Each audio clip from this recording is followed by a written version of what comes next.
gabi po sa Bahrain. Magandang gabi dito sa Pilipinas. Dito ako naglalakad. Galing ako po sa Ibrahim Cano Community Hospital. Dalaw ko doon na tinutulungan kong kaibigan kong na-aksidente dito sa Bahrain. Yun, okay na siya ngayon. Ngayon, sobrang init sa Bahrain. Kahit mainit, nilalakad ko pa uwi kasi mahirap yung transport. Malayo na sa bus stop. Yun, ito naglalakad ako. Para galing ako doon dahil para lang matulungan siya, matulungan ko gumawa ng salaysay na kasi nagdating yung ano na po, yung support financial ng UWA. Kailangan yung mga requirements na pinasirox ko. Tinulungan ko siya para lang maayos ang lahat.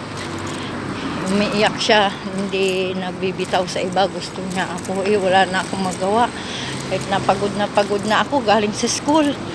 Walang pahinga, nakahinga lang ako sa bahay sandali. Tapos lumakad na puntang ospital para matulungan ko lang siya. Bahala na si Lord.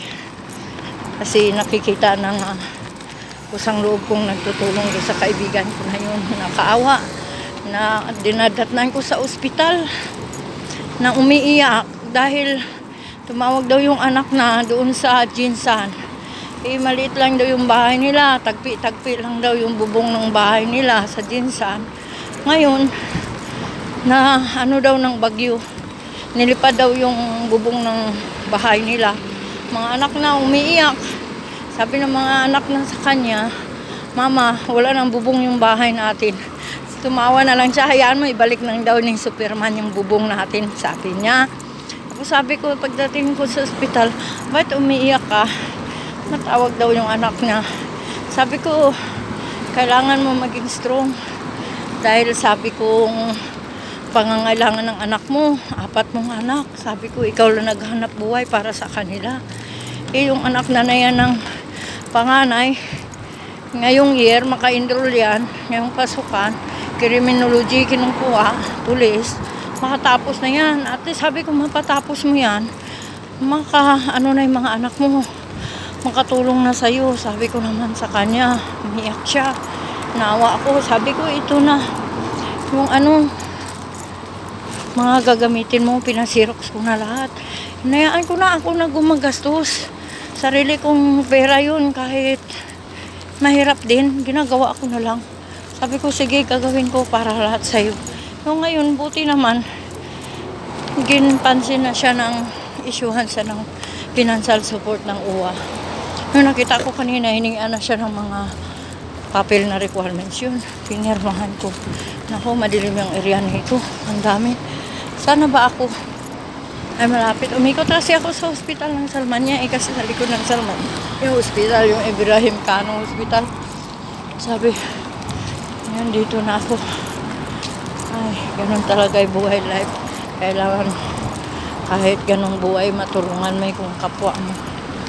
Mas more than niya ibabalik sa'yo. Yun lang. Nilakad ko para makauwi ako. Tapos andito na ako. Ito naman. May ako, may kasunod. Ay. Grabe, andito na ako sa harapan. Umikot ako. Kasi, andito ako sa front sa may basta. Yan. Pagod din. Maglakad. Saan na ba?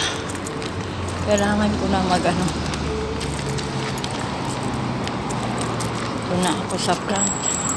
Ngayon, nakaawa na tong kaibigan ko. Pero as okay na yung na-aksidente kasi siya noong June 24.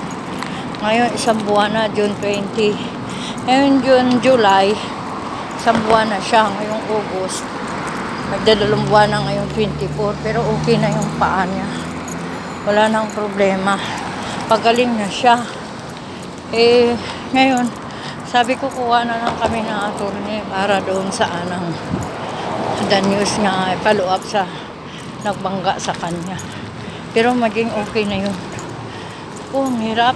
Sana, ayaw ko na talaga sana man kasi sa schedule ko, hirap din ako. Pero umiiyak siya Naawa ako sa kanya. Hindi siya bumitaw sa akin. Kasi sabi, "Hay, ikaw na lang naasahan ko. Ikaw may alam at alam ko. Kaya mo. Ikaw yung, ako daw yung matalino." Sabi niya, umiiyak sa akin. Naawa naman ako. Ngayon, ginawaan ko siya ng mga salaysay na. Yun, okay na. Naayos ko na. At least nakatulong ako sa kapwa ko. Eh, kung may bakante naman ako sa sunod na araw, yun naman. Babalik naman ako doon kag dalawin ko naman at kung anong kaya kong matulong na naman sa kanya. Sabi ko, pasensya na, wala akong madala sa'yo. Sabi niya, hindi ko kailangan yung dala kung anong kailangan ko personal mo. Sabi sa akin. Sabi ko, o sige, tatawa na lang ako. Sige guys, bye muna ha. Tatawid ako na kasi nandito na ako sa stoplight. Mahirap na may ka-video. Bye. O sige, see you na. God bless.